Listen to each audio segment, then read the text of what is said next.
Passwords have become an increasingly important part of our daily lives. Everything from your social media accounts to your bank account is typically password protected in some way. As a cybersecurity student at MTC, I've learned the importance of making strong passwords. However, as a human, I understand that implementing these security measures in our lives is often something that we overlook or just procrastinate on. In this presentation, I'll show you why we have computer passwords, what you can do to make your passwords strong, and how you can keep track of your strong passwords without compromising your security. To begin, let's start with the origins of the computer password. According to a 2012 article on Wired that I read by Robert McMillan, the origins of the computer password are a little uncertain. What we do know is that some of the first computer passwords were used on the CTSS project at MIT, which was one of the first computers that had multiple users. And obviously with multiple users, we have multiple user accounts that need to be secured in some way so that each person's private data will be private. Now, with early computers, the idea of having security questions instead of a password did arise. However, these security questions actually took too many system resources to implement. And so the computer password was the most logical option. And since then, it is what we use on our accounts today. As with many things in cybersecurity, those trying to secure accounts and those trying to break into accounts are in a constant battle with each other as technology advances and methods for securing and cracking passwords become more complicated. In order to understand how to create an effective password, we have to understand how people crack them today. So there are several methods for cracking passwords, and the first one is guessing. Guessing passwords is incredibly easy if the user has implemented a password such as 1234 or any of these that show on screen now. In addition to guessing, before actually going in to crack a password, an attacker may try a phishing attack. You may have heard of phishing before at your company. It's where an attacker will send a fake email in hopes to get your login credentials. So this email may look like it's from an employer or some other source that you would be likely to trust. And phishing scams have gotten very good recently to where attackers will take assets from the company, such as maybe the logo from Chase Bank, and put it on the email so that it looks very convincing.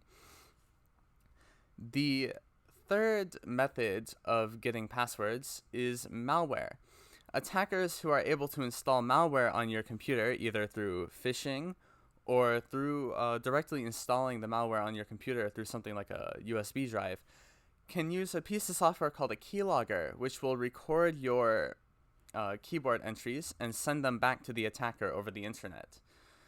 With this, the attacker can look at your keyboard entries and attempt to discern when you've typed in passwords and then use these on your accounts. Now, the third and final large category of password cracking is brute force attacks. Now, brute force attacks are fairly simple. What they are is an attacker will use a piece of software to guess every combination of characters on the keyboard until they find one which matches your password. Now, there's different ways you can use a brute force attack to be more effective and take less time. Because obviously, if you're guessing every combination of keys on the keyboard, it's going to take forever.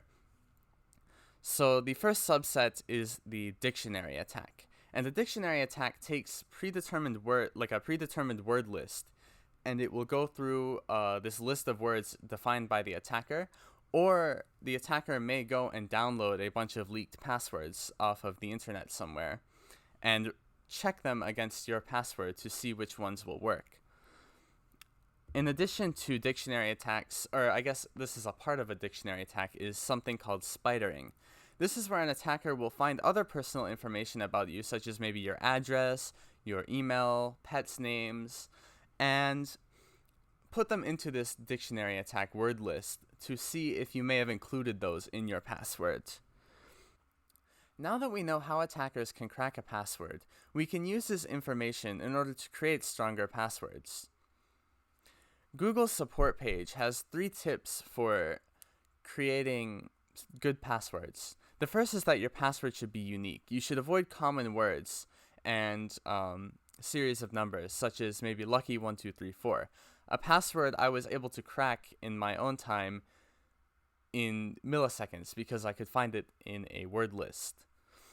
The second point is that your password should be long. The longer a password is, the longer a brute force attack will take to crack it, especially if it doesn't contain any common words or common series of numbers. Google recommends about 12 characters for optimal security while still being able to manage, for memory. The third point is to avoid personal details.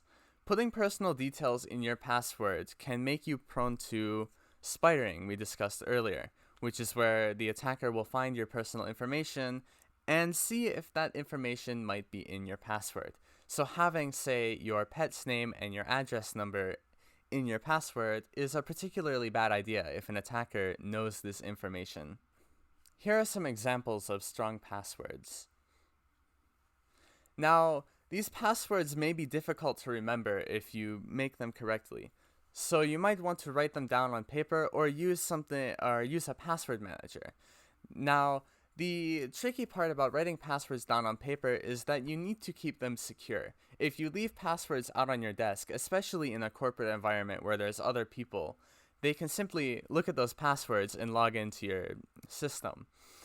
So it's advisable that if you're going to write down your passwords, you should keep them in a locked drawer or some hiding place where people aren't going to immediately be able to log into your accounts. In this presentation, we covered the origins of computer passwords, how attackers crack passwords, and how you can create a password that's harder to be cracked using a brute force program. I hope you'll consider this information the next time you have to create a password, and I thank you for watching.